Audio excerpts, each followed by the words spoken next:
नमस्कार दोस्तों। एक बार माँ पार्वती जी ने भगवान भोलेनाथ से पूछा, ऐसा कौन सा श्रेष्ठ तथा सरल व्रत पूजन है जिससे मृत्यु लोक के प्राणी आपकी कृपा सहज ही प्राप्त कर लेते हैं। भगवान शिव जी ने पार्वती को शिवरात्रि का व्रत बताया और यह कथा सुनाई। एक बार एक शिकारी था जिसका नाम चित्रभानु था। वह पशुओं की हत्या करके अपने परिवार को पालता था। उसने एक साहूकार से कुछ ऋण लिया, लेकिन समय पर ऋण न चुका सका। साहूकार ने गुस्सा होकर शिकारी को शिव मठ में बंदी बना लिया। संयोग से उस दिन शिवरात्रि थी। शिकारी वहां पर बड़े ध्यान से शिव संबंधी धार्मिक बातें सुनता रहा। चतुर्दशी को उसने शिवरात्रि व्रत की कथा भी सुनी। शाम होते ही साहूकार ने उसे अपने पास बुलाया और ऋण चुकाने के बारे में पूछा। शिकारी ने कहा कि अगले दिन सारा ऋण लौटा देगा। साहूकार ने इस पर विश्वास करके उसे छोड़ दिया। शिकारी अब जंगल में शिकार के लिए चल पड़ा, लेकिन दिन भर बंदी गृह में रहने के कारण भूख प्यास से व्याकुल था। शिकार करने के लिए वह एक तालाब के किनारे बेल वृक्ष पर पड़ाव बनाने लगा। बेल वृक्ष के नीचे शिवलिंग था जो बिल्व पत्रों से ढका हुआ था। शिकारी को शिवलिंग का पता न चला। पड़ाव बनाते समय उसने जो टहनियाँ तोड़ी वे संयोग से शिवलिंग पर गिरी। इस प्रकार सारा दिन भूखे प्यासे शिकारी का व्रत भी हो गया और शिवलिंग पर बेलपत्र भी चढ़ गए। एक पहर रात्रि बीत जाने पर एक गर्भवती हिरनी तालाब पर पानी पीने के लिए पहुंची। शिकारी ने धनुष पर तीर चढ़ाकर जैसे ही प्रत्यंचा खींची, हिरनी बोली, मैं गर्भिणी हूँ, शीघ्र ही प्रसव करूँगी। तुम एक साथ दो जीवों की हत्या करोगे, जो ठीक नहीं है। मैं अपने बच्चे को जन्म देकर जल्दी ही तुम्हारे पास आ जाऊंगी, तब तुम मुझे मार लेना। शिकारी ने प्रत्यंचा ढीली कर दी और हिरनी जंगली झाड़ियों में लुप्त हो गई। थोड़ी देर बाद एक और हिरनी वहां से निकली। शिकारी फिर से खुश हो गया। नज़दीक आने पर उसने धनुष पर बाण चढ़ाया। तब उसे देखकर हिरनी ने निवेदन किया, मैं थोड़ी देर पहले ही ऋतु से निवृत्त हुई हूँ, काम आतुर विरहिणी हूँ, अपने प्रिय की खोज में भटक रही हूँ। मैं अपने पति से मिलकर जल्दी ही तुम्हारे पास आ जाऊंगी। शिकारी ने उसे भी जाने दिया। 2 बार शिकार को खोकर शिकारी चिंता में पड़ गया। अब रात्रि का आखिरी पहर बीत रहा था। तभी एक अन्य हिरनी अपने बच्चों के साथ वहां से निकली। शिकारी ने अच्छा मौका पाकर तुरंत धनुष पर तीर चढ़ाया। वह तीर छोड़ने ही वाला था कि मृगी बोली, हे पार्थी, मैं इन बच्चों को इनके पिता के हवाले करके लौट आऊँगी, इस समय मुझे मत मारो। शिकारी हंसकर बोला, सामने आए शिकार को कैसे छोड़ दूँ?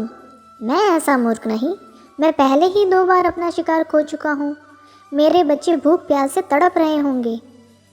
हिरनी ने फिर कहा, जैसे तुम्हें अपने बच्चों की ममता सता रही है, ठीक वैसे ही मुझे भी सता रही है। सिर्फ बच्चों के नाम पर मैं थोड़ी देर के लिए जीवन दान मांग रही हूँ। मेरा विश्वास करो, मैं इन्हें इनके पिता के पास छोड़कर वापस लौटने की प्रतिज्ञा करती हूँ। शिकारी को उस पर दया आ गई। उसने उस हिरनी को भी जाने दिया। शिकार के अभाव में बेल वृक्ष पर बैठा शिकारी बेलपत्र तोड़ तोड़कर नीचे फेंकता जा रहा था। सुबह होने को हुई तो एक हष्ट पुष्ट हिरन उसी रास्ते पर आया। शिकारी ने सोच लिया कि इसका शिकार किया जाए।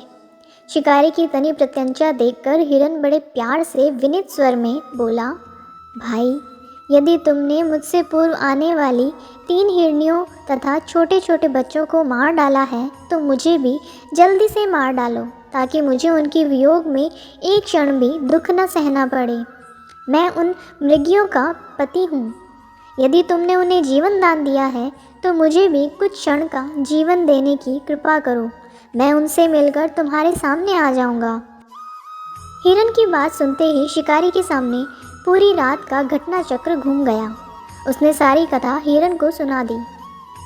तब हिरन ने कहा, मेरी तीनों पत्नियां जिस तरह प्रतिज्ञा में बंधकर गई हैं, अगर मेरी मृत्यु हो गई तो वे अपने धर्म का पालन नहीं कर पाएंगी। इसलिए जैसे तुमने उन पर विश्वास करके छोड़ा है, वैसे ही मुझे भी जाने दो। मैं उन सबके साथ तुम्हारे सामने जल्दी ही उपस्थित होता हूँ। भूखे पेट उपवास पूरी रात जागने के बाद और शिवलिंग पर बेलपत्र चढ़ने से शिकारी का हिंसक हृदय निर्मल हो गया था। उसमें भगवत शक्ति का वास हो गया था। धनुष तथा बाण उसके हाथ से अपने आप ही छूट गया। भगवान शिव की कृपा से उसका हिंसक हृदय करुणा से भर गया। वह अपने पुराने बुरे कर्मों को याद करके पश्चाताप की आग में जलने लगा। थोड़ी ही देर बाद वह हिरण पूरे परिवार के साथ शिकारी के सामने आ गया ताकि वह उनका शिकार कर सके। किंतु जंगली पशुओं की ऐसी सत्यता, सात्विकता एवं सामूहिक प्रेम भावना देखकर शिकारी को बड़ी ग्लानि हुई। उसके नेत्रों से आंसुओं की झड़ी लग गई। उस हिरण के परिवार को न मारकर शिकारी ने अपने कठोर हृदय को जीव हिंसा से हटा सदा के लिए कोमल एवं दयालु बना लिया। देवता भी इस घटना को देखकर दंग रह गए। देवी देवताओं ने पुष्प वर्षा की। तब शिकारी तथा मृग परिवार मोक्ष को प्राप्त हुए। जो भी शिवरात्रि का सच्चे मन से व्रत करता है और भगवान को याद करता है, कोई गलत काम नहीं करता है, भगवान शिव उसे मोक्ष प्रदान करते हैं। बोलिए शिव शंकर महादेव की जय, माँ पार्वती की जय। फिर मिलेंगे दोस्तों एक नई कहानी के साथ। तब तक के लिए हंसते रहें, मुस्कुराते रहें, अपना ख्याल रखें और इसी तरह हमारे साथ जुड़े रहें। धन्यवाद।